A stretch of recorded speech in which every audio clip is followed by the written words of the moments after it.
یا ایها الرسل اے پیغمبرانو کلوا من الطیبات خوراک کوي تاسو د پاکیزه خوراکونو نه واعملوا صالحا عمل کوي تاسو نیک پیغمبرانو ته الله د کم خوراک نه ویلو د کم خوراک نه طیب هغه خوراک لري چې د ذات په لحاظ سره پاک وي مردار نه حرام نه خنزیر نه وین نه او د صفات په لحاظ سره هم پاکي ښه واعملوا صالحا او عمل کوي نیک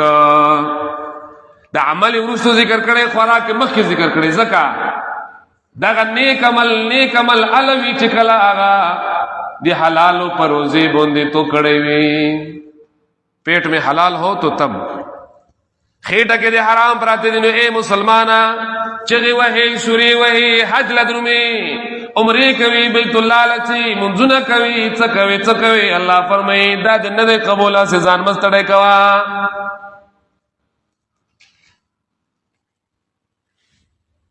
علماء ذکر فرمائی چکم سڑے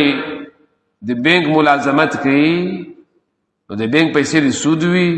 په روجا کې د بینک دغه پیسې نه خرج کوي په روجا ماتي اسې په حرام روجا نه سي په حرام یې ماتوي الله دا ځنه سړی وي چې یاره څوک پیسې مې حرامه ده ها پیسې دې حرامه ده بس په دغه ټکي تخلص ولې چې دا دې وي دا خدا سي خبره شو لکه یو سړی خو ویني چې په دغه غوړه کې مې خو غټه اجدهاره زوړندلو وی چې څوک وخو ملدو چې مار دی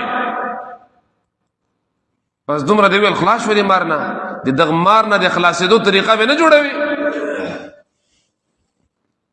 حرامه کې اخته ظالم اخرت کم ځای له ورسول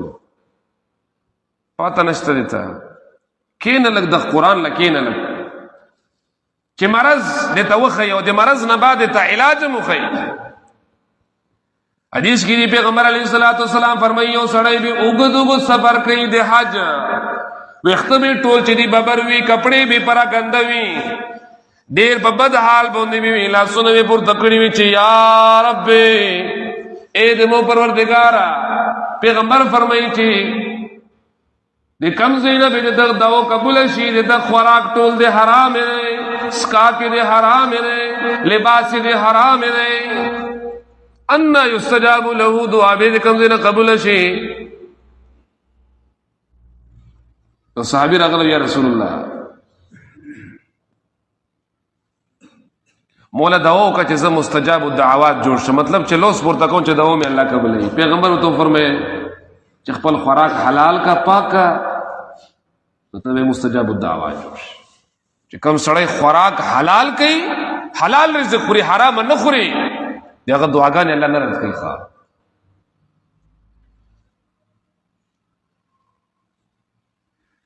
الله اکبر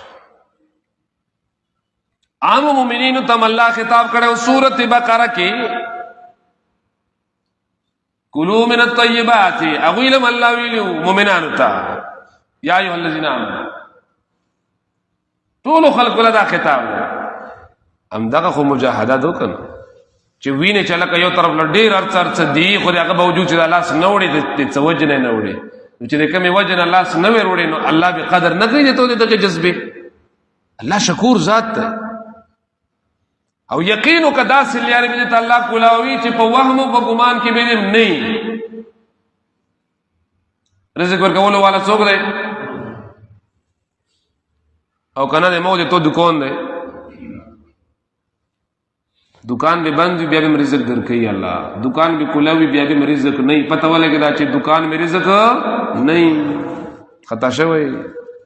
پر دې کور څپیا کې متا پوا دا د انګریز سوچته د تو رزق الله دی خواري کوا مهنت کوا لګ یا ډیر رزق به الله درکې نو څنګه حرام ذرائع استعمال به مسلمانان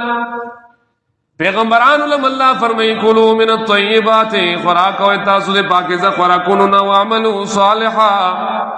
عمل کوئی تاسو نیک یعنی نیک عمل دے اللہ قبول دے چے بخیٹا کے دے حلال روزی پرتوی اور مسلمانا داو زاگا ترخی خبری دی چې ته ته کوي نشي نیولای. هاي الله دې په امت مسلمه باندې خصوصي رحم او کرم وکړي او بیا دې موږ په افریدي عالم دې الله خصوصي رحمتونه او کرمونه وکړي. الله دې د غلیظ د غنده بوټینا چې هغه په شکل د 400